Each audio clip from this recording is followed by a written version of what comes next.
داخل منطقة الجزاء. ضربة جزاء لإشبيلية، ضربة جزاء، ركلة جزاء لإشبيلية عند الدقيقة 34. سقوط داخل منطقة الجزاء، سقوط داخل منطقة الجزاء. وسام بن يدر يلعب كرة مونتويا، هو اللي يسقط داخل منطقة الجزاء. مونتويا الأرجنتيني، مونتويا يسقط. والتر مونتويا يكسب. ضربة جزاء لإشبيلية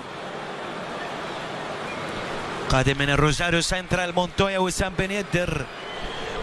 بن يدر وغولاتشي. وسام بن يدر هل يتقدم للفريق الأندلسي بأول هدف المباراة عند الدقيقة 35؟ وسام بن يدر بيتقدم، بيضع الكرة في المرمى ويسجل هدف المباراة الأول على يسار غولاتشي من ركلة جزاء عند الدقيقة 35.